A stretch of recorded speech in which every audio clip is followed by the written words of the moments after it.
Hello! కఠినమైన పరీక్షలను tension లేకుండా స్మార్ట్ గెస్సింగ్తో ఈజీగా ఎలా క్రాక్ చేయాలో ఇప్పుడు మనం డీకోడ్ చేద్దాం.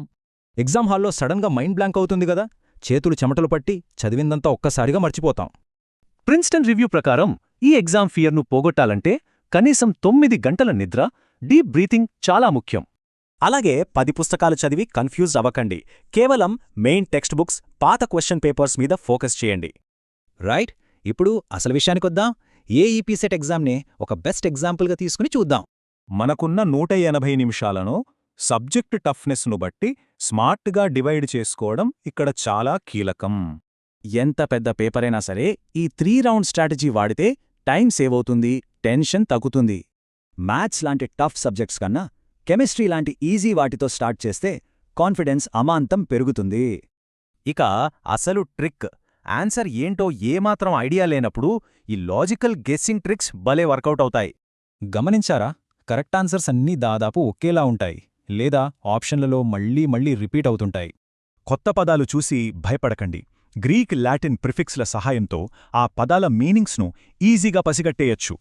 ఆప్షన్లలో నంబర్స్ మధ్య తేడా బాగా ఎక్కువగా ఉంటే సింపుల్గా అత్యధిక, అత్యల్ప సంఖ్యలని ఎలిమినేట్ చేసేయండి. ఎప్పుడైనా 2 ఆప్షన్స్ ఎగ్జాక్ట్ ఆపోజిట్గా ఉంటే అందులో ఒకటే కరెక్ట్ ఆన్సర్ అయ్యే ఛాన్స్ చాలా ఎక్కువ. అలాగే ఎల్లప్పుడూ, ఎన్నడూ లాంటి ఎక్స్ట్రీమ్ పదాలు ఆప్షన్లలో కనిపిస్తే ఆలోచించకుండా వాటిని పక్కన పెట్టేయచ్చు. ఒక్కోసారి ఒక బ్రాడ్ ఆన్సర్ మిగతా చిన్న చిన్న ఆప్షన్స్ అన్నింటినీ తనలోనే తెలివిగా కవర్ చేసేస్తుంది, గమనించండి. ఇది భలే ఉంటుంది. మిగతా వాటితో ఏమాత్రం సంబంధం లేకుండా చాలా డిఫరెంట్గా ఉన్న ఆప్షన్ని ఈజీగా పట్టేయచ్చు. ఆన్సర్ను టెక్నికల్గా కరెక్ట్ చేయడానికి పేపర్ సెట్ చేసేవాళ్లు కావాలనే ఇలా ఎక్కువ పదాలతో ఆప్షన్ను ఇస్తుంటారు.